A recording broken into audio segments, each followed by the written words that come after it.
All righty.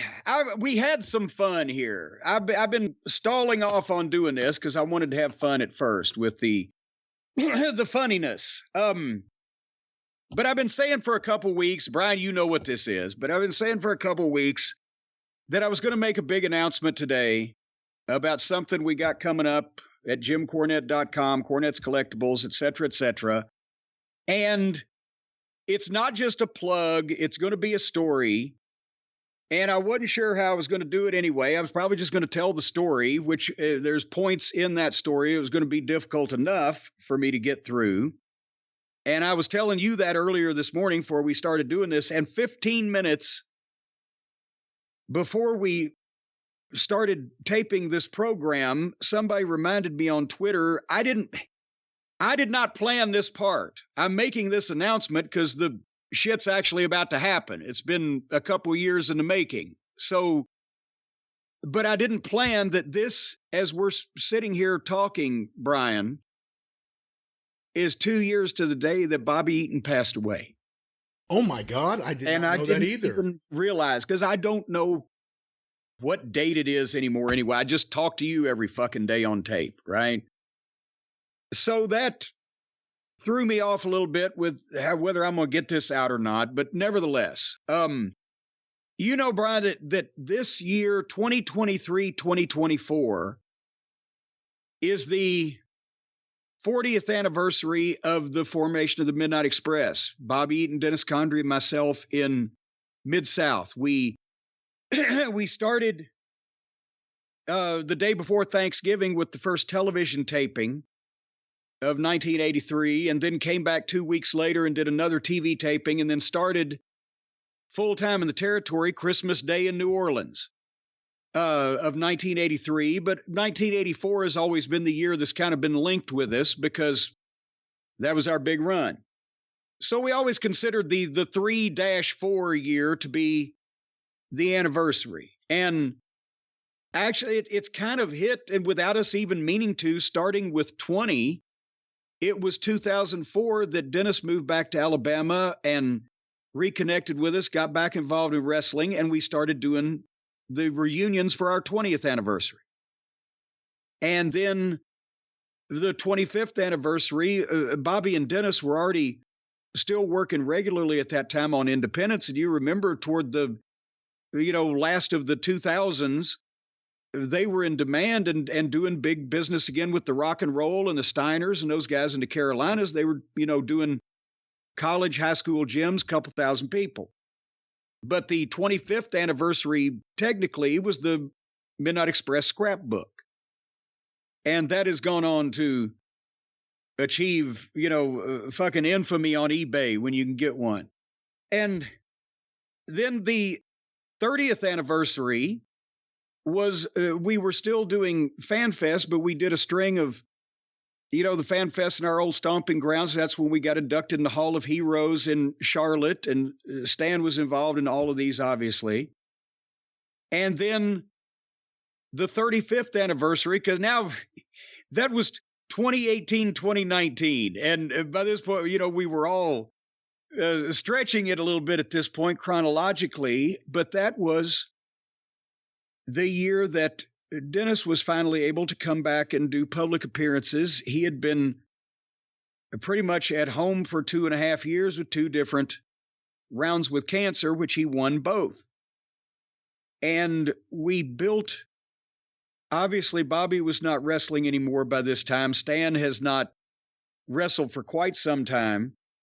But we kind of built that anniversary around doing some fan fests and reunions in our favorite old areas. And we were in Nashville, and we were in Richmond, and we were in Charlotte that year, and et cetera. And Dennis got a chance to, they appeared on the Crockett Cup pay-per-view from Charlotte that year.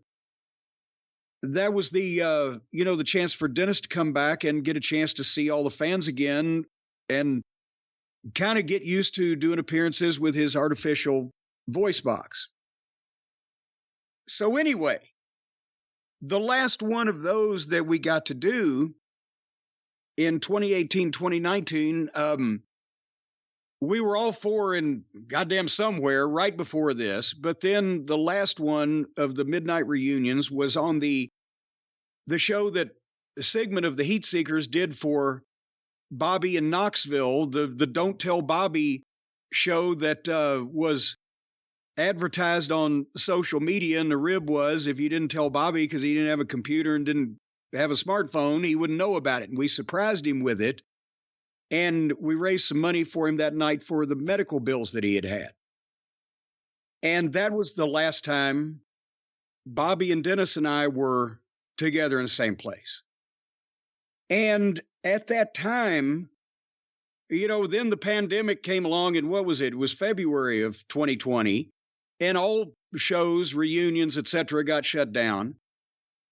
And, you know, let's face it, I was not doing that many appearances these days to begin with. Stan, you know, everybody thinks of Stan as hale and hearty. He had the little heart thing several years ago, and that's fine, but, you know, he can't get too mad on a golf course, but he's got to the point where he doesn't like to fly like me because he's thinking, well, fuck, he gets claustrophobic and people fucking aggravate him.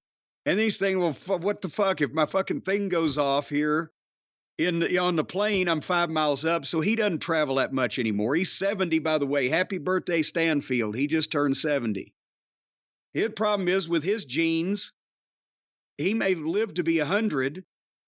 Thanks to his parents, he may need a third career. But anyway, we weren't going to be doing that many more appearances to begin with. And I was trying to think of something at that time that, you know, would be beneficial to the Midnight Express that we may do in the future. And I didn't know it was going to take this long. But we've done all those things. Then this is what I was thinking during 2019. I'd started talking about this. It may have even been late 2018. Because everybody knows that Crockett's merchandise compared to Vince's in the 80s was non-existent, right? And then WCW's with TBS was fucking embarrassing. So the Midnight never got the big round of merchandise. And the Midnight Express made very good money for the time they were in the business, considering the field. But the economics have changed, and they never got in on the massive DVD and, you know, of action figure and video game royalties. And at the same time, Brian, you know, and I know both from being not only around the business, but being collectors of things not even wrestling related. You know, just because you got a figure or a piece of merchandise doesn't mean the actual guy made a lot of money off of it. We've all seen the, you know, contracts for 2% of net revenue, which comes out to every time they sell your action figure, you owe them 3 cents. But anyway, I started thinking about some different ways that we could market the Midnight Express in the future. And I'd started talking to Figures Toy Company because we've done the books, we've done appearances, we've done autographs, we've done fan fest, we've done the reunion Legends pay-per-views. The Midnight Express has never had a set of action figures because of the places they worked and the era and the time period. And a lot of people have asked about them, but obviously, as you know, it's not just as easy as, you know, for any volume, oh, we'll just make our own, and for any quality, etc. And finally, I'd had enough success, thanks to the cult of Cornette, with my figures that I'd been able to start talking to Figures Toy Company. And then the pandemic came and shut China down. And so that delayed things. And then about 2.5 years ago, when things started alleviating, as far as at least being able to get stuff over here, we started talking about it again. And I started getting with the boys and discussing what we could do and what I had thought that we were going to put together for our 40th anniversary, which, as I mentioned before I started droning on about this, is this year and next year. I thought what we can do, remember, Brian, in 2019, I hadn't started doing the cameos yet. And I thought, what if we could all get together in a central location, me and Bobby, Stan, and Dennis, and for a weekend, we can do cameo videos personalized. That would be a cool thing for the fans. And potentially, by this point in time, a limited amount of Fan Fest appearances because they have come back. But recognizing that, again, Dennis is 73 now. He still likes to do a few Fan Fests, but this was not something we could take on the road regularly. And Bobby, with his health that had been going back and forth. So I thought of some stuff that we could get together and do all together and make this a part of it. And that's what we were talking about in the summer of 2021. And right as we got the contracts with Figures Toys for us to do the thing that I'm about to tell you about, that's when Bobby had gone in the hospital. And so we waited. Obviously, that was more important. And then that's when he had been in the hospital and he got back home and then he went back in. Point being, Brian Thompson, Bobby's friend, because it's a rib. Bobby didn't have a smartphone, didn't have a computer. Instead of mailing him the contracts and the explanation for what we were going to do on paper and him just getting it and not having anybody to go over it with him, I sent Brian Thompson, his friend who used to manage him on the independent shows, a copy of the paperwork because Brian was going over to visit Bobby in Nashville. And right as the weekend that he was going over to visit him, that's when Bobby went back in the hospital. So Brian called me to let him know he's in the hospital and said, I'll just keep the paperwork. And I said, yes, let's make sure, everything's okay with Bobby first. So he was in there however long. And at that time, Taryn, his daughter, was moving from North Carolina down to Tennessee because since Donna had just passed away, geez, this was a fucking fiasco, wasn't it? Since Donna was gone, Bobby didn't have anybody stay with him. So Taryn was moving her kids down to Tennessee. And so Brian said, I'll go over to the hospital and pick Bobby up and take him home. And we'll call you and you can go over the paperwork with him and make sure that all gets done right. So that's what he did. And that's the last time I got to talk to Bobby on the phone. And the last time that he signed his name to anything was the contract to do these action figures that we're about to talk about, if I can ever get out of this. So that's kind of how this got kicked off. The idea was for us to do something and eliminate the middleman, because I've been lucky enough with all you guys supporting my merchandise and listening to the program that we don't have to do like a lot of the guys do and let Walmart sell our shit and give us 5 cents off of it. Because of JimCornette.com and Cornette's Collectibles, the idea was the Midnight Express would do their own action figures and get the money from it as kind of a retirement thing for our 40th anniversary. And I've said before that we wouldn't have any more anniversaries without Bobby Eaton, and that's true. We're not going to do any appearances that are going to be labeled Midnight Express Reunion. But this can be the 40th anniversary of the Midnight Express because this is the last thing that Bobby was involved in. And it took 2 years to have the molds made and the figures done and the boxes designed and approved and all the figures to be made and painted and shipped over here on this boat. So he's not here to see them, but his kids and his grandkids are going to get his share of the money. Because they're also going to get action figures of them, which is even cooler. And they're also going to, and Bobby's had figures with WCW with William Regal, Steve Regal then, and I think they did something with him and Arn, but everybody in Bobby's family considered Midnight Express his thing, right? And so, and we had talked again, I get through this.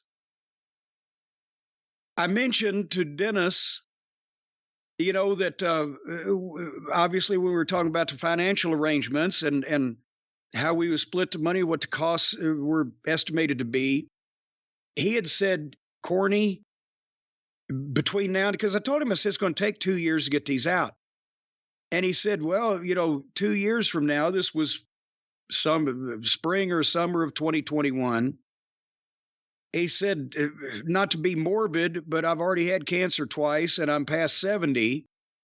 If anything happens to me, make sure Teresa gets the money, because I'm not trying to Dennis is not running a GoFundMe for himself, and he's got a fine vehicle and a nice house, but he said that might pay the mortgage off. And if something happens to me between now and then, I would go knowing that I wasn't leaving Teresa with a big debt.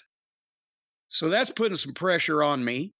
So then I asked Bobby, Bobby, we're not getting any younger. You're getting out of the hospital. Where would you like this money to go? And he said, my kids and my grandkids, because that was all Bobby thought about at that point. So, and Stan, to be honest, like I said, he doesn't have kids. That's been proven now in court. The money was going to go to a paternity suit, but that has gone away. But like I said, he still may live to 100 because of his genes, so he may need a second career. So that was the focus behind this, ladies and gentlemen, now that I've given you this spiel, was to try to do something for the Midnight Express's 40th anniversary, which we pretty much knew was going to be the last one. And not only give the fans something that they will remember and that they've been asking for, but also, be honest, the idea was make Bobby Eaton almost as much money as he made working for Bill Watts, jumping off fucking scaffolds, cutting his head, and fucking fighting fans. And that was just the genesis of this whole idea, was wanting to do that. And I don't think either Dennis or Stan would argue with me when I said that. But anyway, so this is what's going to happen, because this boat is about to dock, ladies and gentlemen. And I will tell you about it, and then you can actually go to jimcornette.com by the time you hear this. And on the front page is a banner, and you can click on it, and it's all the written information and pictures of everything. But Brian, you know me, I'm a collector, and I've got the OCD, so I like things just a certain way. And you love boxed sets and collector's items.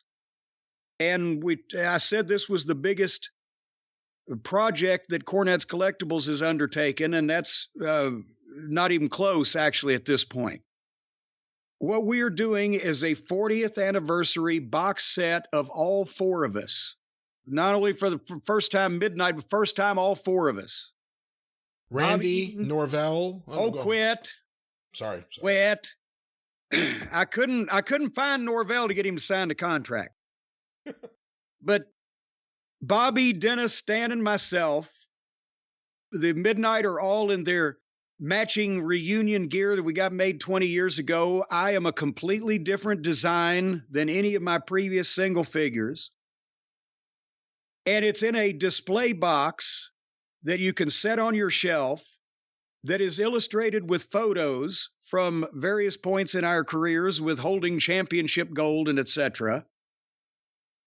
It also is going to come with an exclusive new book, because we didn't redo the scrapbook, but we took information from the scrapbook, updated it, because that's now 15 years old, and we've done the pictures better because of the advanced printing techniques. So it's a 28-page book of milestones of our careers with all of the major information on the big gates and crowds, the contract problems, the championships won, the dates and places and things, including, as I said, after our careers and updated to the present day. It's dedicated to Bobby's memory. And you're going to get that in the package. There's also our reunion photo of all four of us that myself and Dennis and Stan have signed. personally and that I will be personalizing to whoever buys the package. And there's actually, I'll tip you off to this, there's about 100 that will get all 4 of our autographs on a picture because I had 100 reunion pictures that Bobby had signed to that I'd put back for a future project. And obviously we haven't done one since then. And you're also going to get a certificate of authenticity indicating that this is one of 2,000 of these box sets. They're not going to be sold anywhere else except JimCornette.com. They're made exclusively for me by Figures Toys. And once these are gone, we ain't going to make any more. We're not going to make any more of these, and we're not going to make any more multi 4-pack with different designs because I'm 62 this year, and I'm not looking to put 6 figures of investment in any more multi-year projects where I have to put up a lot of money and wait for 2 years. My boat may have sailed before that ship comes in. So this is going to be, this big set is limited to 2,000, and there ain't going to be no more of these. And what we're going to do, because in the past, obviously, I think there's going to be interest in this. And even now, even with the feather bottoms, in the past, when we put something on sale, immediately we have been slammed and people wait. And I know Christmas is coming up. People have to wait to get their shit for a long time. So we are taking a page from the toy world. Now that we're grown up boys, and Hotchkiss has got me all these fancy damn things on the computer to keep track of the inventory. We're going to do a pre-order of this collector set, independent of the rest of the merchandise at JimCornette.com. You can order that at any point in time. But if you want to pre-order these sets, because there's only going to be 2,000, and we don't know what the appetite will be. We don't know whether it'll be a sellout in one day or whether I'll still have them in 6 months. I hope it's closer to the first than the second. But the pre-orders will have the inventory in there, so we can't sell more than we've got. And when you pre-order this set, you lock yours in, and I will start personalizing the photos, and the feather bottoms will start packing the merchandise so that by the time that the general on sale comes the first weekend of October, we will be able to start shipping all these things out that week. The first 2 weeks of October, we should be able to ship most of the, I don't know how many there's going to be, but many or a good majority of the pre-orders. So we're going to get them started that way. Does that make sense, Brian, what I just said? I think so. I think it makes lots of sense. I think lots of people are probably excited right now. And again, it's a new era for the Midnight Express. New feuds, Midnight Express versus G.I. Joe versus He-Man. Dare I say the Thundercats. So a new era. Just don't book them against those daggum Vikings that I had when I was, because those Vikings were like 4 inches taller than all the other fucking figures. Which Vikings? I don't know which ones you're talking about. Oh, the Vikings that came with the horse. I'll send you a picture. I have my Viking horsey up on my shelf. The horse even had armor. You could put armor on the horse. That may be my next product in 2 years. I'll come out with an armored horse. Viking Cornette? But anyway, so that's the deal as far as what the products are. It's a beautiful box. We've spent a lot of time on the design on this. The booklet was printed on heavy, full color, slick paper. The pictures came out beautiful. You know, and we want this to be something special. And as I said, Bobby, his kids and grandkids, as well as Dennis and Stan, and Dennis and Stan's wives, and myself and Stacy, will share equally in the profits from this, over and above the cost of the product.